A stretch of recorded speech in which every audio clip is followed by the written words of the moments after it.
Daniel Salcedo rindió su versión en la investigación por el asesinato de Fernando Villavicencio. Según abogados que estuvieron en la diligencia, Javier Jordán financió el crimen.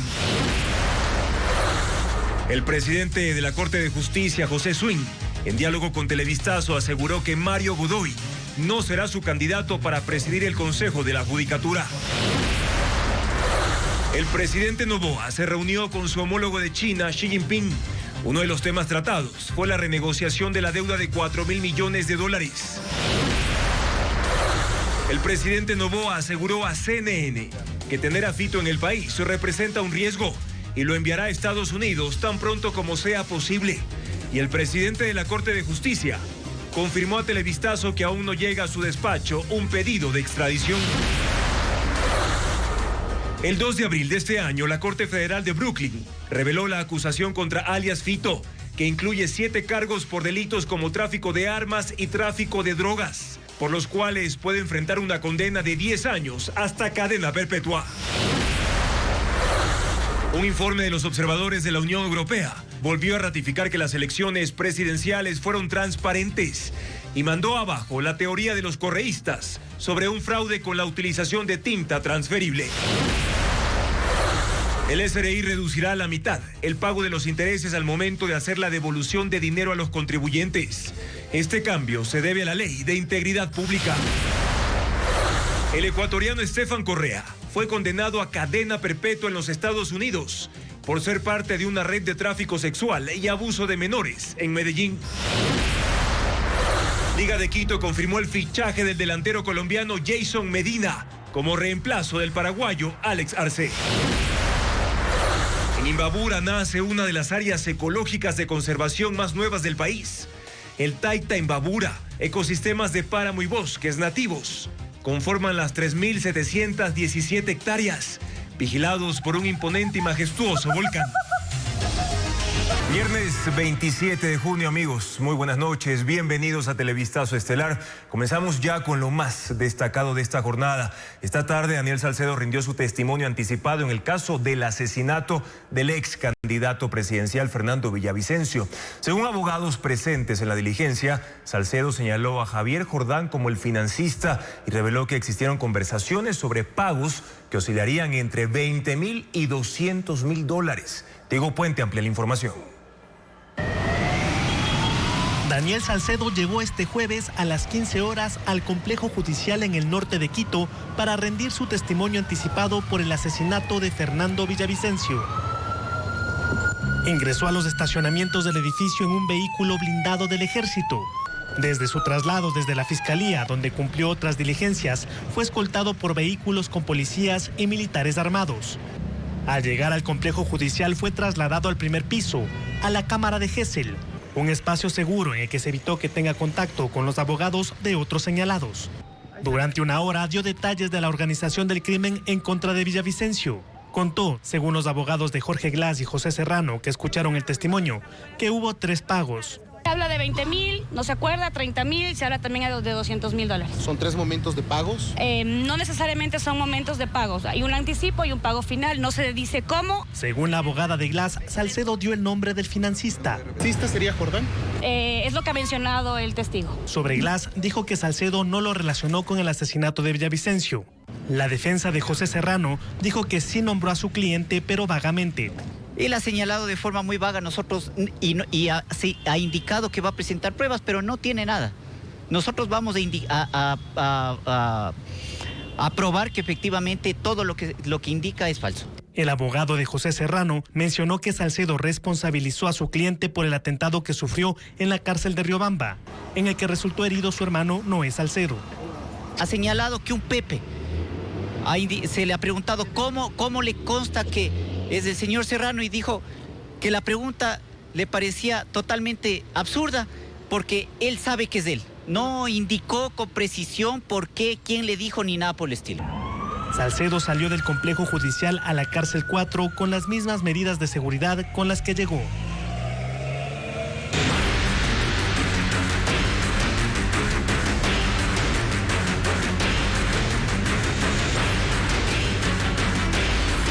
Alias Fito, ¿qué le espera en Estados Unidos? Ecuador aún no recibe de Estados Unidos el pedido oficial de extradición de Adolfo Macías, alias Fito. Así lo confirmó la Corte Nacional de Justicia a Televistazo, pese a que el presidente Daniel Noboa aseguró anoche en una entrevista con la cadena aliada CNN que tienen todo listo para iniciar ese proceso. Informe Estefanía Arias.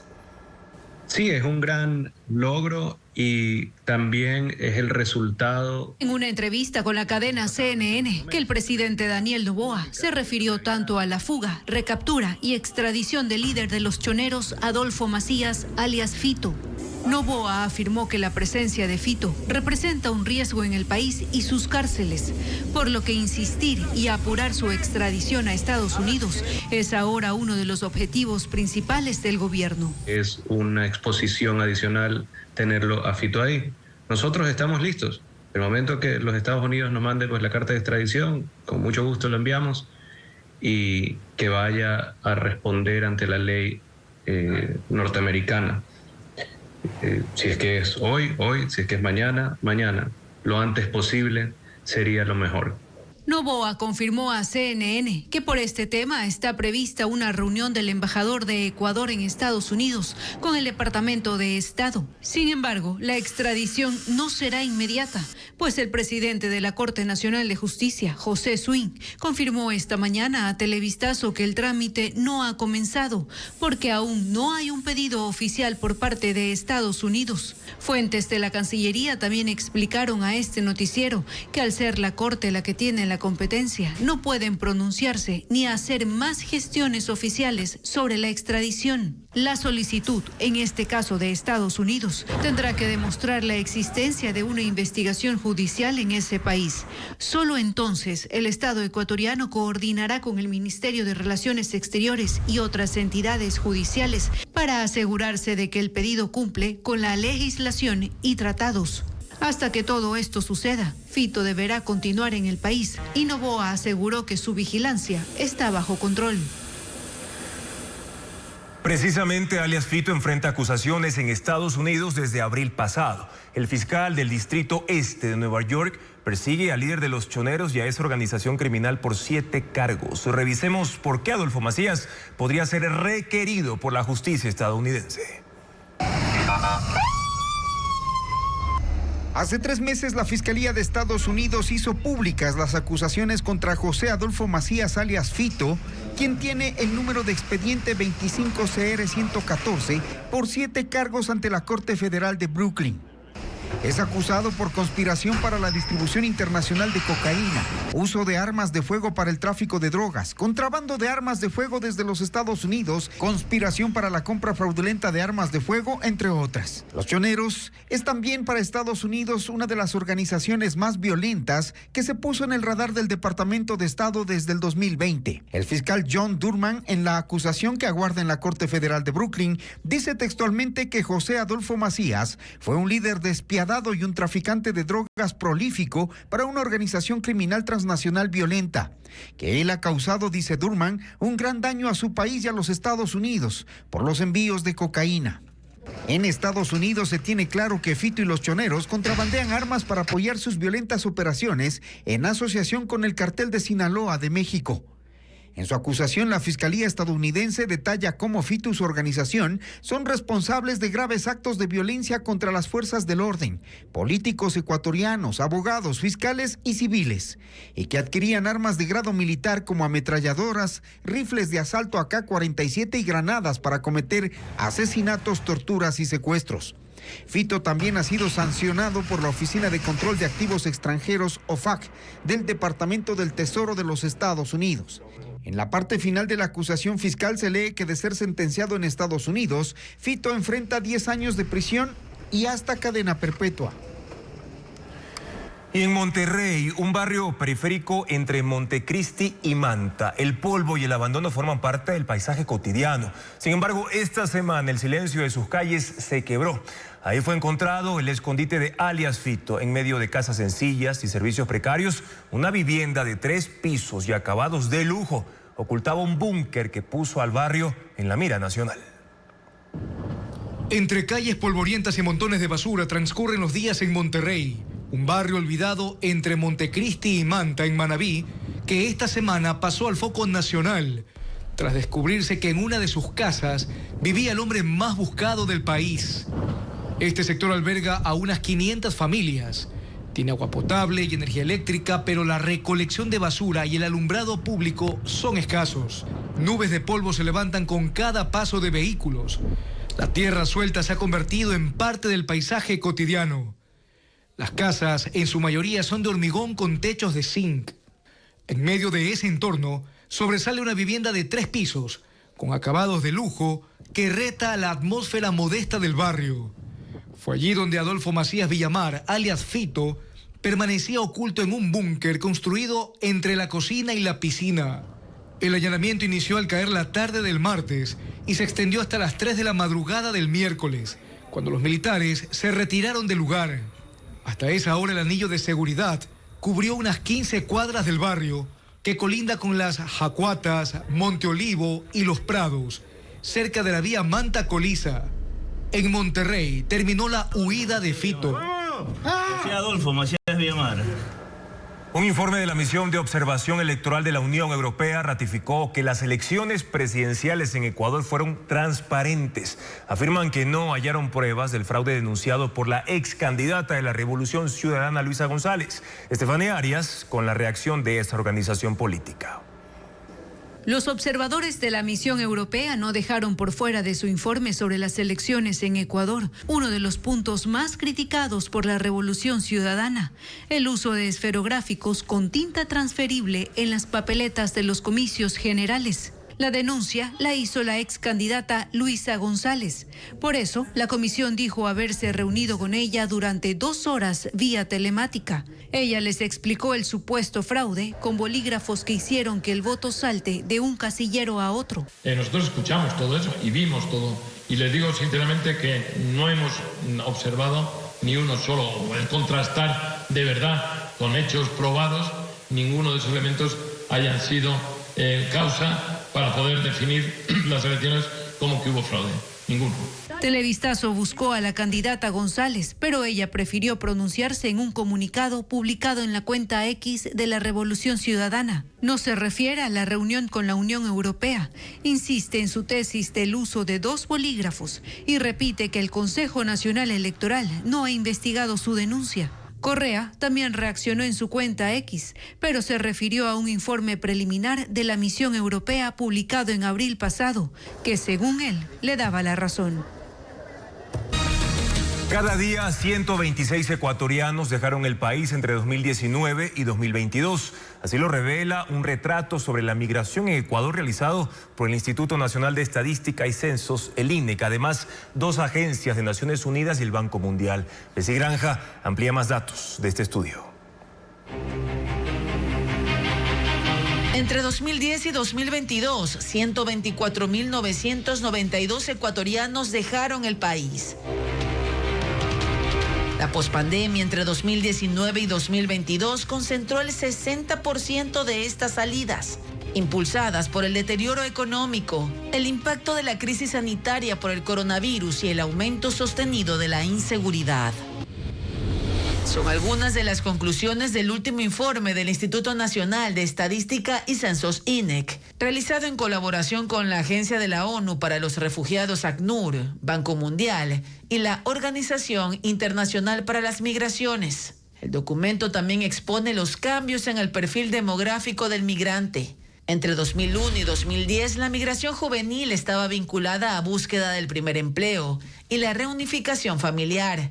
De 2010 a 2022, la crisis económica afectó a personas que perdieron su trabajo en Ecuador y por ello migraron familias completas. Los grupos más afectados por la migración irregular son jóvenes de 20 a 24 años y adolescentes de 15 a 19 años.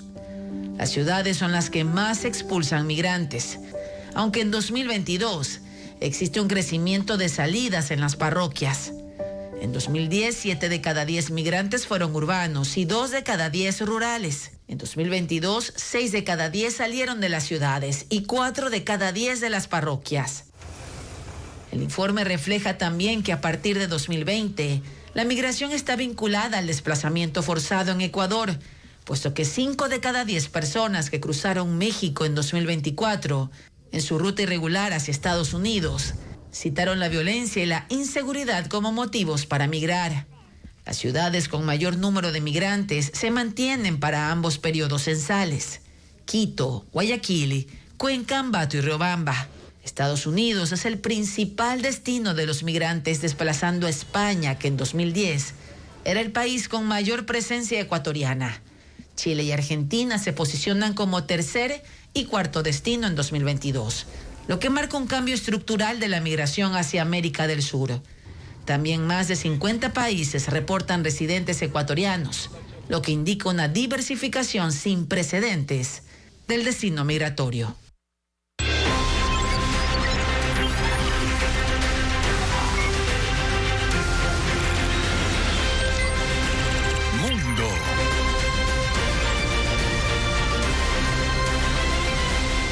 Israel desató una oleada de bombardeos contra Líbano. Aviones caza destruyeron posiciones de la guerrilla de Hezbollah en una operación militar que rompe el alto al fuego, vigente desde noviembre. Entre los objetivos estuvo un depósito de municiones del grupo extremista auspiciado por Irán. Pedro Jiménez con las imágenes.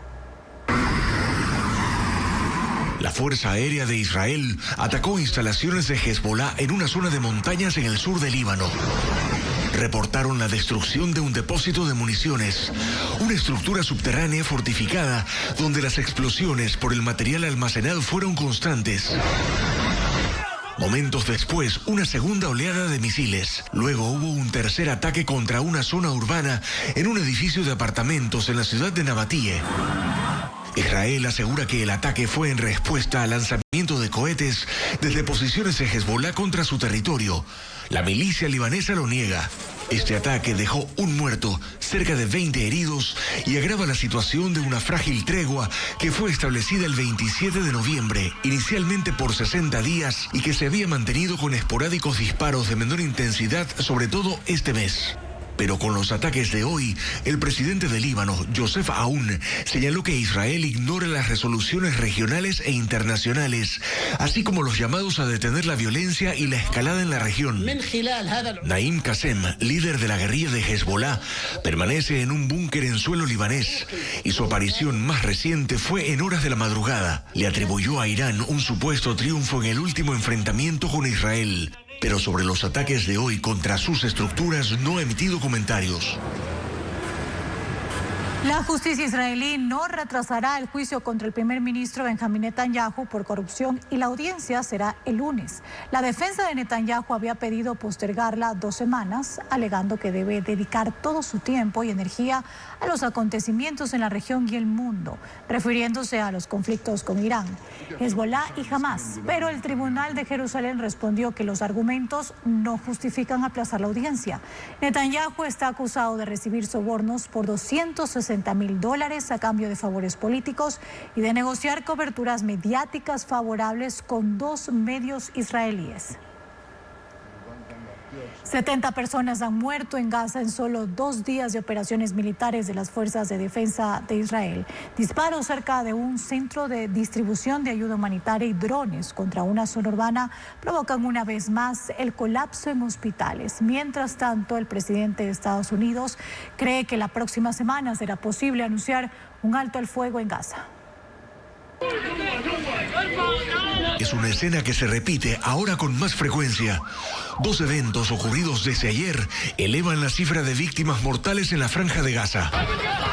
El jueves, 18 personas murieron por disparos cuando intentaban retirar sacos de harina en un centro de distribución de ayuda.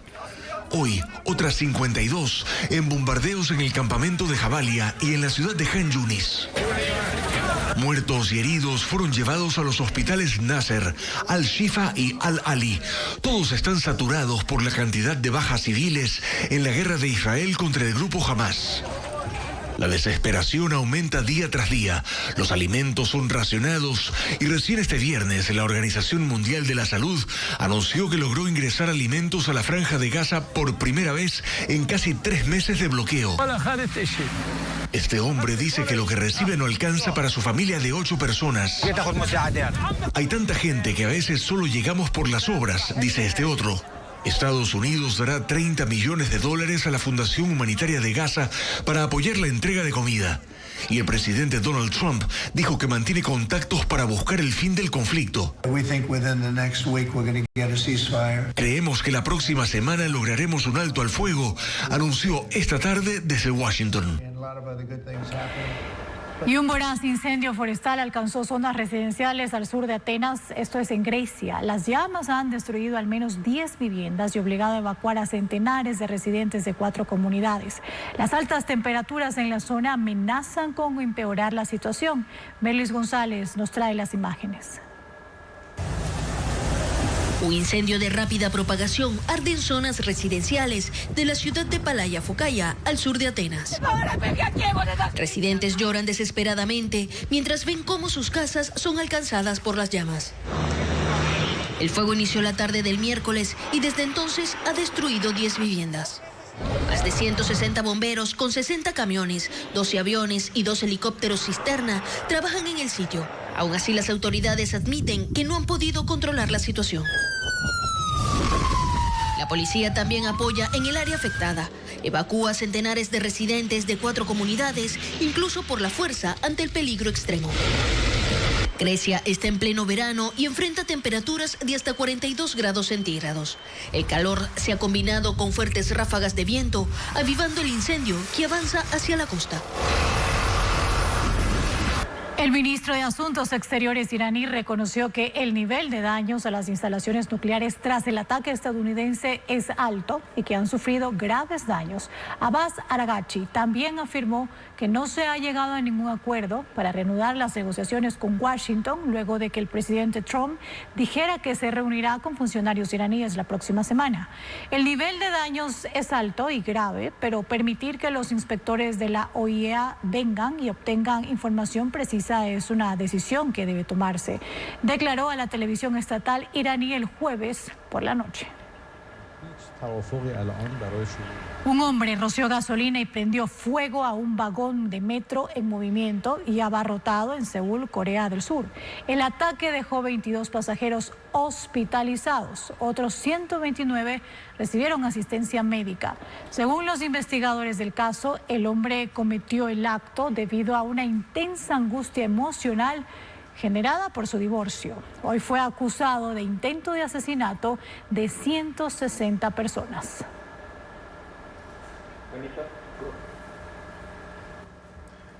La Cruz Roja ofrece exámenes preventivos gratuitos con ecografías de rastreo en 8 ciudades del país. Mientras tanto, el aeropuerto de la capital realizará un cierre programado de operaciones que va a afectar temporalmente sus servicios. Carla Delgado, con más información de estos temas. En julio, la Cruz Roja retoma las jornadas gratuitas preventivas en 7 ciudades: Quito, Cuenca, Guayaquil, Portoviejo, Manta, Cayambia, Tuntaqui y Rumiñahui. El objetivo es prevenir mediante ecografías de rastreo cálculos biliares, hernias, anomalías en la tiroides y en la mama. El examen, que según la Cruz Roja es sencillo, tiene una duración aproximada de 15 minutos, incluida la consulta express. 1.050 vacantes estarán disponibles en la Feria Laboral 360, en la que participan 26 empresas del sector constructor, alimenticio, logístico, textilero y servicios financieros. La feria reúne a 26 empresas de múltiples sectores productivos que buscan incorporar nuevos talentos. La feria terminará este sábado 28 de junio. Para aplicar a las vacantes hay que ingresar a la página www.ferialaboral360.com y registrarse, elegir la cuenta como candidato, llenar los datos y hacer clic en crear cuenta personal. El postulante tendrá un mapa en la plataforma en donde podrá seleccionar la empresa a la que aplica.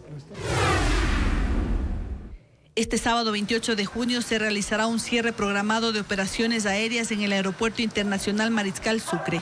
para ejecutar trabajos preventivos de mantenimiento. Durante esta jornada, las operaciones aéreas estarán suspendidas entre las 2 de la madrugada y las 14 horas, mientras que la terminal de pasajeros permanecerá abierta con normalidad. El listado de vuelos reprogramados, según la información de cada aerolínea, está disponible en la página del aeropuerto de Quito.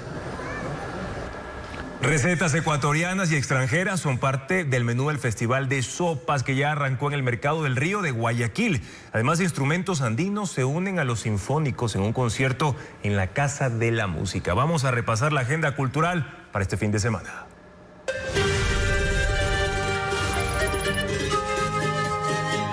Instrumentos tradicionales como la zampoña, el charango, la quena y el bombo andino se juntarán con los sonidos orquestales del violín, el cello y el contrabajo en el concierto América Latina Sinfónica.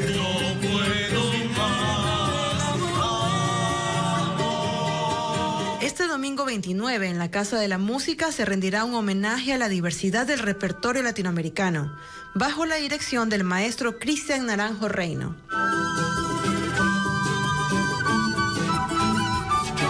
El recital empezará a las 5 de la tarde.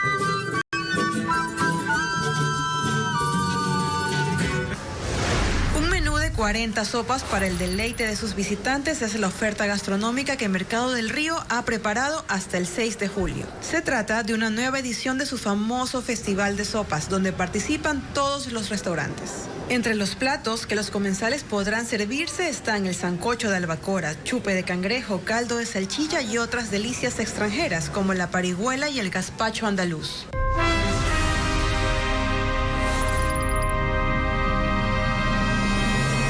La Asociación Humboldt proyectará este sábado 28 un concierto exclusivo del director venezolano Gustavo Dudamel y la Orquesta Filarmónica de Berlín.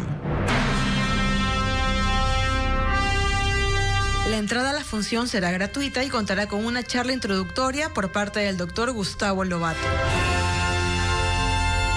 El repertorio incluye emocionantes composiciones sinfónicas de Leonard Bernstein y de West Side Story. La caravana que celebra desde ya el Festival Internacional de Artes Vivas llegará este sábado 28 al Parque Central de Chuquiribamba en Loja. La fiesta artística comenzará a las 9:30 de la mañana con artistas de varias disciplinas como teatro, música, danza y pintura. Además, habrá juegos tradicionales. La entrada es libre. La obra maestra del escritor japonés Natsume Soseki describe con maestría lírica la complejidad de las relaciones humanas, desde la amistad entre un joven y un hombre a quien él llama sensei. Sus voces se alternan entre capítulos. Kokoro, que puede traducirse al español como corazón, es una de las obras imprescindibles del considerado padre de la literatura japonesa moderna. Una inolvidable historia de amor y de guerra protagonizada por una mujer que se enfrenta a los mayores desafíos, sobrevive y se reinventa. Emilia del Valle, la protagonista, es una reportera, hija de una monja irlandesa que fue abandonada por un aristócrata chileno tras una apasionada relación. Emilia es uno de los personajes inmortales de Isabel Allende. Conozca a las aves que habitan en la ciudad junto a usted. Este sábado 28 tendrá la oportunidad de hacerlo de la mano del guía Alex Campoverde del colectivo Pau Guayaquil. Los interesados pueden presentarse sin costo alguno a las 8 de la mañana de este sábado en el Malecón del Salado por la entrada de la calle Quisquis con sus binoculares, gorras y cámara para unirse a la aventura. Los astronautas de una misión espacial china completaron su segunda actividad extravehicular fuera de la estación Tiangong. Además, la NASA confirmó que el telescopio espacial James Webb descubrió una galaxia que es 10.000 veces más grande que el sistema solar.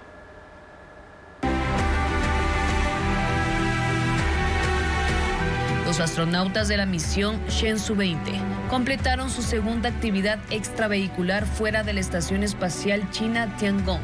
Los tripulantes Shen Dong y Shen Songru salieron al exterior del módulo central de la estación y trabajaron durante 6 horas y media en instalación de experimentos y reparación de satélites, mientras su compañero Wang Ye colaboró desde el interior.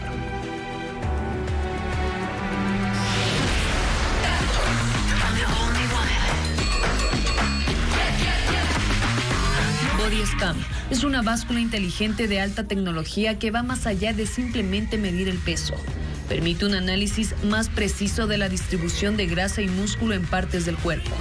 Identifica signos tempranos de complicaciones relacionadas con la diabetes. Funciones de monitoreo de salud cardiovascular y nerviosa, incluyendo electrocardiogramas con cada pesada. El usuario podrá ver los resultados mediante una aplicación de celular y en su computadora.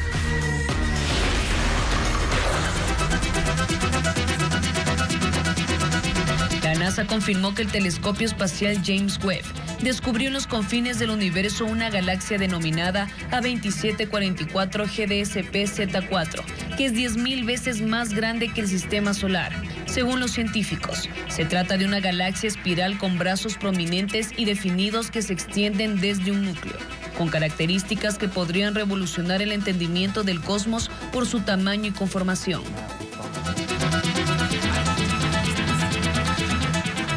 Y ahora es momento de informar sobre el pronóstico del tiempo para este sábado 28 de junio en todo el país. Justamente vamos a hablar de cómo estará el clima en la costa ecuatoriana, donde se prevén temperaturas entre 22 y 29 grados centígrados, con un índice de radiación ultravioleta muy alto, equivalente a 8, máxima de 29 y mínima de 22 en la costa. Ahora, ¿cómo estará el clima en la región interandina mañana? Las temperaturas oscilarán entre los 5 grados como mínimo y un máximo de 18 grados, mientras que la radiación UV alcanzará un nivel extremadamente alto. Estamos hablando del nivel 11. A cuidarse, por favor. Y en la Amazonía vamos a revisar también cómo estarán las temperaturas en el oriente ecuatoriano, donde se registrarán mínimas de 19 y máximas de 29 grados centígrados y un índice de radiación ultravioleta de 8, que significa muy alto. El INAMI, por esta razón, aconseja evitar la exposición prolongada al sol, y si lo hacen, por favor, usen vestimenta adecuada para proteger la piel y, por supuesto, bloqueador solar. No se despeguen de la señal de Ecuavisa, ya regresamos con más noticias. Un intento de asalto en un puesto de comida rápida en Guayaquil terminó en una balacera luego de que un policía de civil se enfrentó con un delincuente. Mientras que en la provincia de El Oro descubrieron una camaronera que servía como centro de acopio de armas del grupo criminal Los Lobos. Veamos.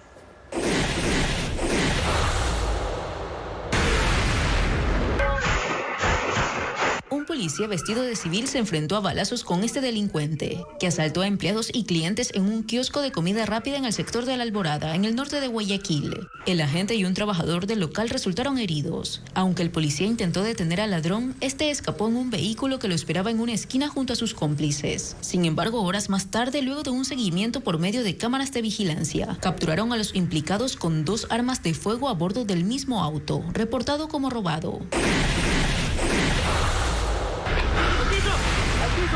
En el cantón Santa Rosa, en la provincia de El Oro, personal del bloque de seguridad dijo que fue recibido a bala al irrumpir en una camaronera que servía como escondite de armas para el grupo narcocriminal Los Lobos.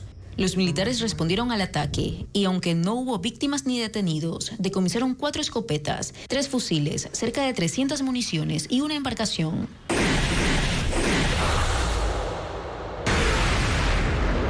En Guayaquil, la policía detuvo a una red de trata de personas que obligaba a mujeres a prostituirse en 3 centros clandestinos del norte de la urbe. Las 11 víctimas son venezolanas, una de ellas es menor de edad. Eran ofrecidas mediante una página web. Los 3 detenidos son procesados por el delito de trata de personas con fines de explotación sexual.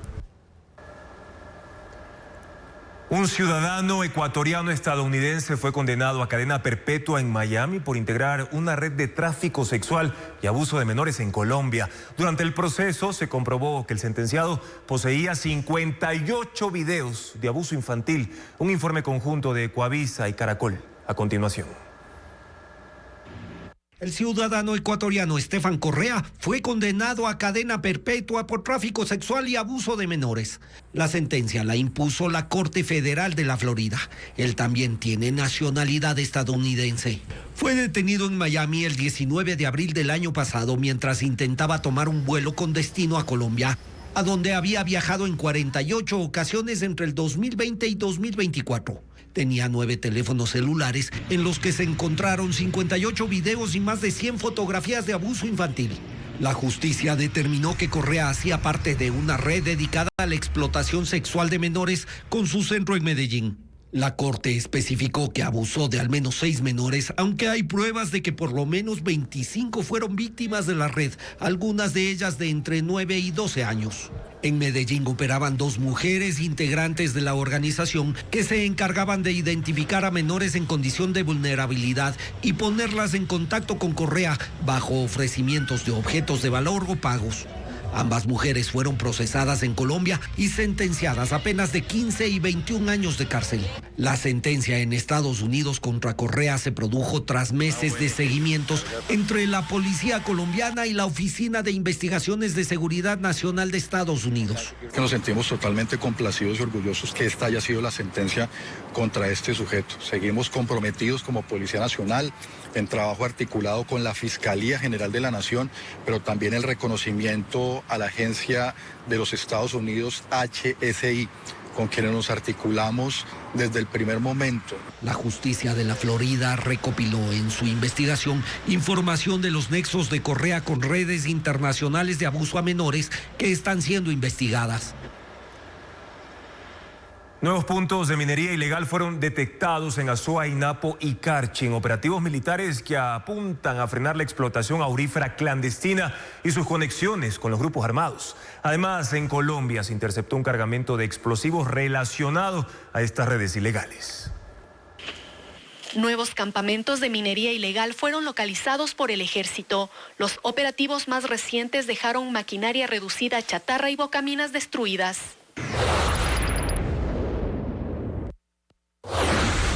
En Rosa de Oro, una zona rural del cantón Camilo Ponce Enríquez, en Azuay, una patrulla militar localizó una bocamina y la destruyó con explosivos. En el sitio también quemaron 3 motores generadores de aire y un tanque de almacenamiento de oxígeno. En la comunidad San Pedro del cantón Tena, en Napo, la intervención se centró en un campamento ilegal que operaba desde el mismo cauce del río. Allí una retroexcavadora, 2 motobombas de succión y una clasificadora de material quedaron reducidas a cenizas. El estado del agua revela el impacto ambiental de estas actividades ilegales.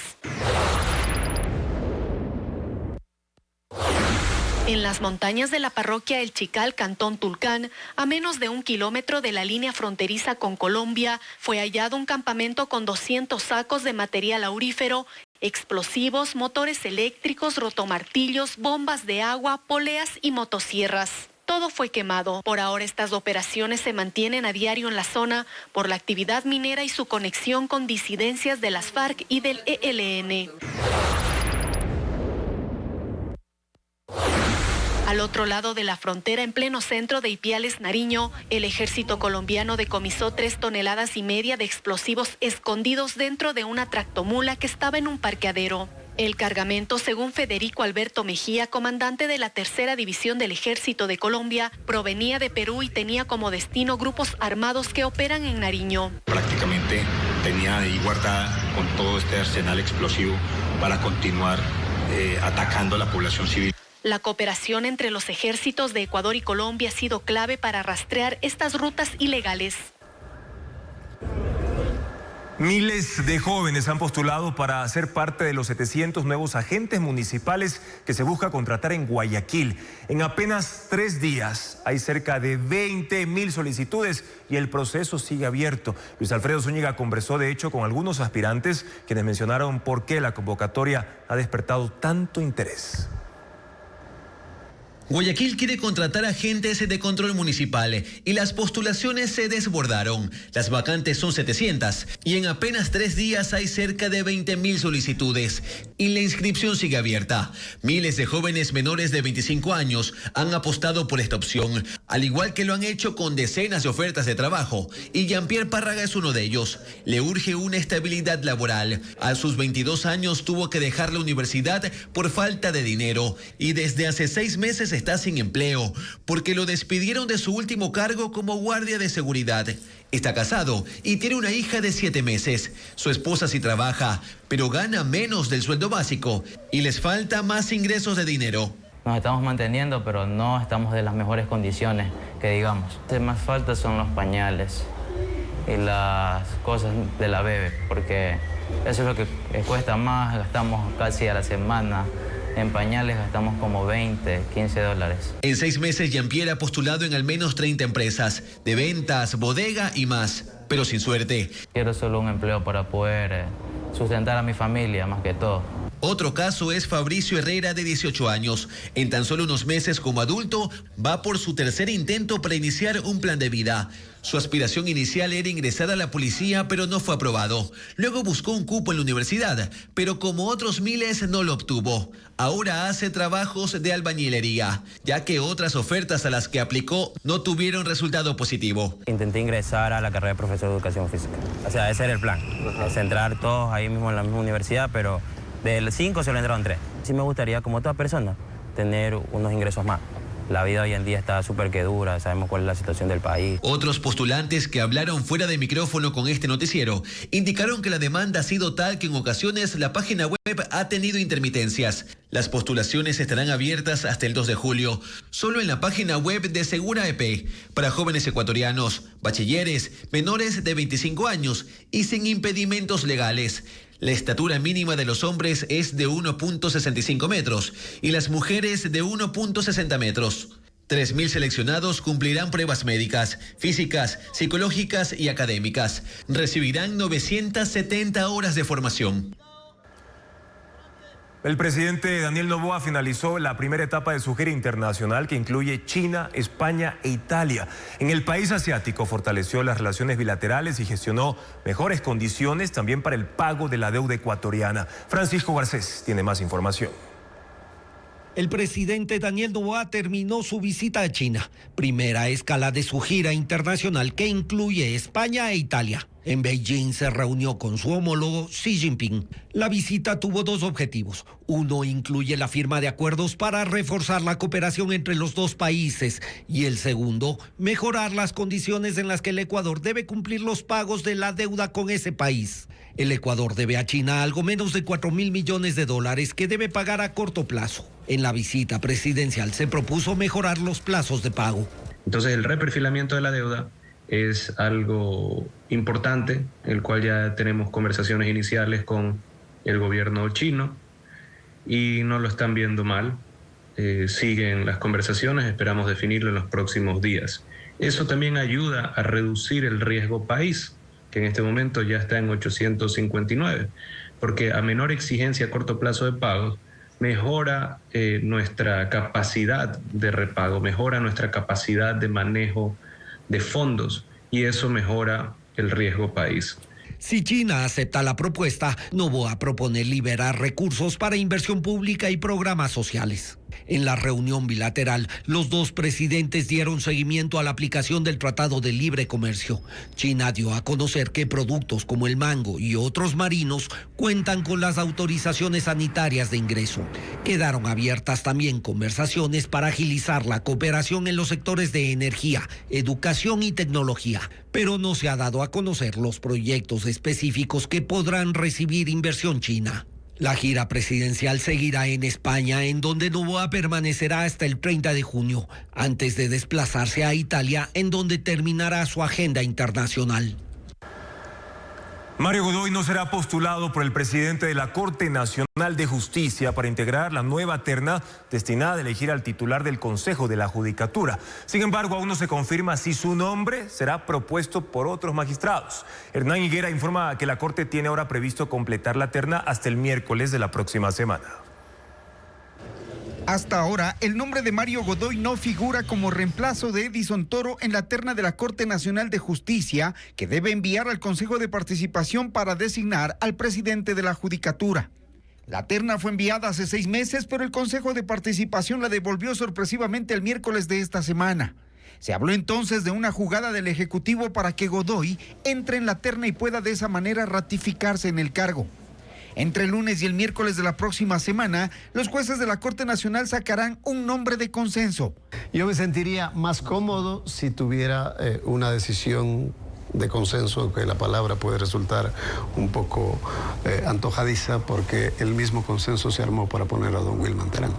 Para el presidente José Swing, Mario Godoy no es su candidato. Lo que correspondería es tomar la decisión de completar la terna dentro del tiempo que ha señalado el Consejo. ¿Es verdad lo que se dice, que iría el doctor Godoy? Yo no quisiera especular sobre el tema, estamos en análisis y lo trabajaré de consenso con los integrantes del Pleno. ¿Ese nombre lo consideran acá? Vamos a ver, no, yo no he escuchado ese nombre desde los compañeros. O sea, candidato suyo no es. ¿No? ¿De los otros magistrados? No lo sé.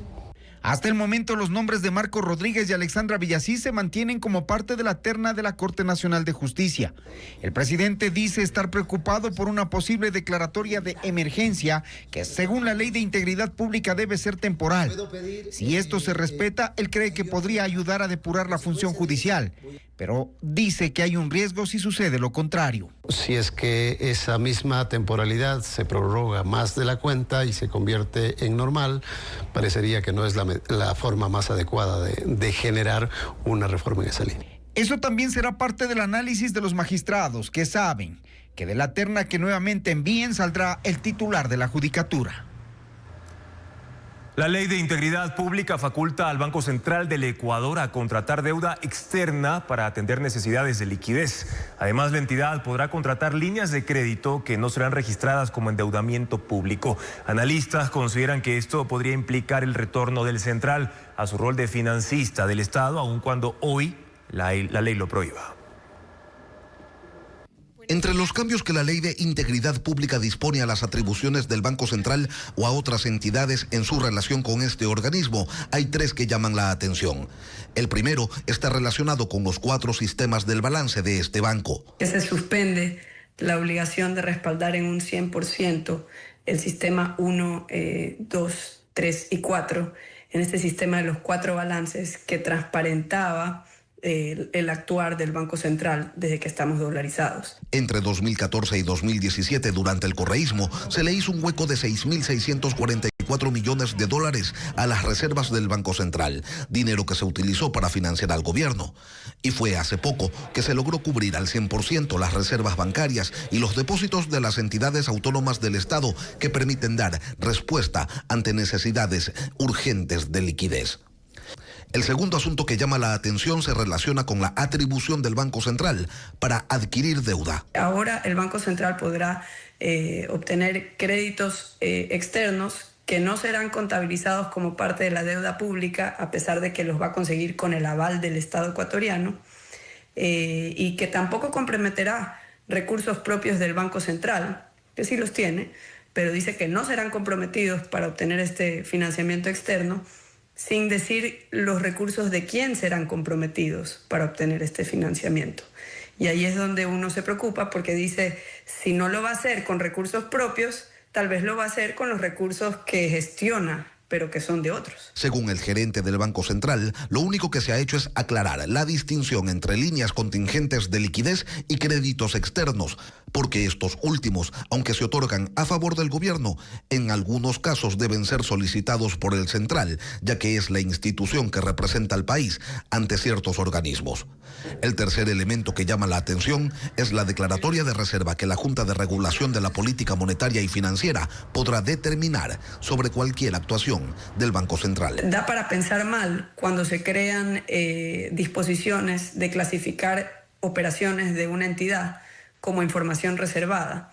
Peor si es un Banco Central. Podría ser una forma de meter por la puerta trasera el retorno del financiamiento de la caja del gobierno central a través del Banco Central. Financiamiento que está prohibido por la ley. La Ley de Integridad Pública incorpora además una reforma clave al artículo 22 del Código Tributario al reducir al 50% los intereses que el SRI debe pagar por devoluciones tributarias cuando un contribuyente paga más impuestos de lo que debía o cancela un impuesto que no correspondía. María Gabriela Carpio explica cómo estos cambios impactan a los contribuyentes. Cuando un contribuyente paga impuestos de más o por error, el SRI está obligado a devolver ese dinero. Pero ahora, con la Ley de Integridad Pública, cambian las reglas sobre los intereses que la institución debe pagar en esos casos. Así lo señala la reforma al artículo 22 del Código Tributario, que reduce al 50% el interés de la tasa activa referencial para 90 días del Banco Central del Ecuador. El cálculo aplicará desde la fecha en que se presenta la solicitud hasta que la entidad notifica su resolución. La reforma también establece que si el SRI decide suspender el proceso de devolución para realizar una revisión más detallada del caso, ese periodo de suspensión no generará ningún tipo de interés a favor del contribuyente. Antes, aunque el SRI detuviera el trámite por revisión, seguía acumulando intereses hasta su devolución. La historia reciente de Irán se divide claramente en dos etapas, la de antes y después de la Revolución Islámica. El Irán de antes era una monarquía que permitía libertades sociales a su pueblo. El de ahora es una teocracia en donde a las mujeres no se les permite ni siquiera escoger lo que quieren vestir. Este es el Irán que el mundo conoce hoy. Pero en 1979 Irán era distinto. Era una monarquía gobernada por el Shah Mohammad Reza Pahlavi. El Shah era un defensor de la cultura occidental. Estaba en contra de que la religión se inmiscuyera en asuntos del Estado. Así que impulsó e instauró la educación laica y alejó el Islam de las decisiones gubernamentales. También apoyó la equidad de género. Las mujeres podían ir a la universidad, podían ocupar cargos de poder, vestir como quisieran, escoger con quién querían casarse e incluso decidir si querían divorciarse. Pero igual era mitad del siglo XX y la sociedad iraní, como la de buena parte del mundo, era en gran medida conservadora. Así que no eran pocos los que miraban mal el rumbo cosmopolita que había tomado el país, con la influencia evidente de Estados Unidos y con las mujeres peleando por la igualdad. Había descontento, no solo por eso, sino porque el control del Shah era absoluto en todos los ámbitos. Eliminó los partidos políticos para que solo quedara uno, el partido del rey. Además había desigualdad, lujo en los círculos cercanos al monarca, pero pobreza y escasez en las zonas más alejadas. Y estaba también la presencia de la temida policía secreta, la Savak, que se encargaba de apresar y torturar a disidentes y opositores. Comenzaron las protestas. Se juntaban en las calles los estudiantes que buscaban cambios con los ultraconservadores, que renegaban de la occidentalización del país. En ese contexto emergió la figura de un líder religioso conocido como el Ayatollah Khomeini, un profesor de filosofía que se encontraba en el exilio justamente por oponerse a la monarquía de Irán. La oposición se unificó en torno a su nombre. Las protestas crecieron y en enero de 1979, después de 37 años de reinado, el Shah de Irán escapó hacia el exilio y el Ayatollah Khomeini tomó el poder. Tras un referéndum creó la República Islámica de Irán, publicó la Sharia, la ley islámica, basada completamente en la religión. Las mujeres perdieron todos los derechos. Se las obligó a usar el velo islámico para no ser apresadas. Se les prohibió cantar en público y bailar con extraños. Solo se les permite heredar la mitad de lo que hereda un hombre. Y si a un hombre le gusta una niña desde los 13 años, puede obligarla a casarse con él. Y como las decisiones se toman en torno al Islam, el alcohol fue prohibido. Y también todo contenido artístico que provenga desde Occidente. Para hacer cumplir estas leyes se creó la policía de la moral, que puede apresar a cualquiera en la calle si siente que está violando el Islam.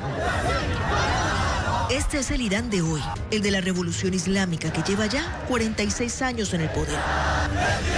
El indoor cycling es una disciplina que combina fiesta y ejercicio. Esta experiencia llegó al Ecuador hace 2 años ya. Entre luces tenues, música a todo volumen y coreografías, los jóvenes pedalean y se ejercitan. Joel Vanegas tiene los detalles de esta tendencia. Luces bajas, música a todo volumen, shots energizantes, coreografías, gritos, aplausos y bicicletas. No es una fiesta, pero se parece. Es indoor cycling. La nueva manera en que los jóvenes mezclan deporte y diversión. La disciplina deportiva llegó al país hace 2 años, primero a Guayaquil y luego a Quito.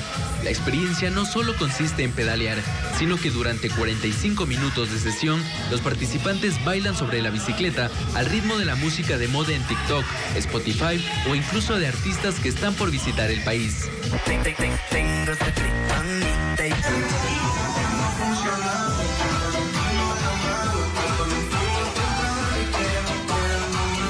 Cuartos oscuros, callamos todos esos sonidos de afuera y pedaleamos al ritmo de la música y es como si estuviéramos en una rumba. Entonces eso nos permite drenar, pero de una forma más sana.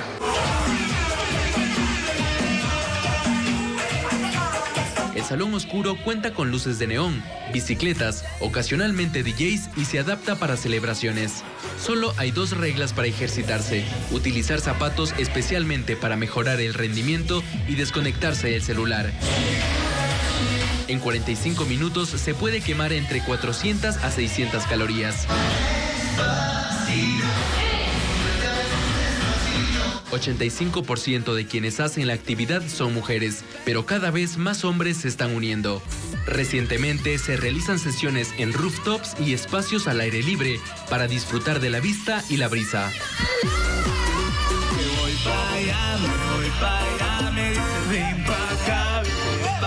No solamente trabajo físicamente, sino también lo emocional, que es la parte más importante.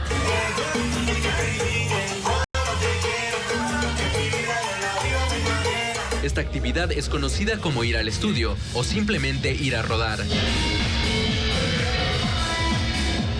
En Quito empezó el Festival de Cacao, Chocolate y Café. Es un espacio para disfrutar en familia este fin de semana. Reúne a 100 expositores ecuatorianos que presentan sus productos y sabores más innovadores.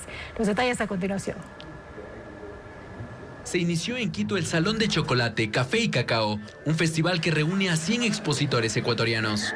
Los derivados del cacao son incontables. Hay barras, bombones, miel y productos innovadores como perfumes, cervezas y champán con sabor a grano fino de aroma. Hay un valor altísimo actualmente, hay una demanda mundial muy fuerte sobre el cacao. Creo que obviamente abrir este espacio a los quiteños, a toda la población, es darle este rol de embajador también, de conocer su propio producto, de ser orgulloso de su producto para poder difundirlo. En los stands se exhiben productos de 16 provincias del país. Acérquese a consumir el rico chocolate esmeraldeño, venga a consumir chocolate con coco. Destacan los empaques coloridos, creativos y con su propia historia. Buscamos rescatar los sabores ancestrales y en esa medida también, como parte de la cultura, le hemos pedido a Edgar Allan García, que es un buen amigo, un querido escritor ecuatoriano, que nos ayude con 14 microrelatos que están dentro de las cajas, de tal manera que aquel que disfruta de un chocolate de calidad también pueda disfrutar de la lectura, pueda disfrutar de la cultura ecuatoriana. El evento incluye catas, conversatorios con productores, talleres para niños, experiencias lúdicas y exhibiciones gastronómicas, premiaciones a la mejor taza de chocolate caliente, café filtrado y bombón de chocolate. El festival se extiende hasta el domingo en el Centro de Convenciones del Parque Bicentenario. En la provincia de Mabura está una de las áreas ecológicas de conservación más recientes del país. Esta reserva protege valiosos ecosistemas de páramo y también de bosques nativos. Todo esto bajo la imponente mirada de un majestuoso volcán, y el equipo de Ecuaterra recorrió la zona. Carla Delgado con más de este espacio natural.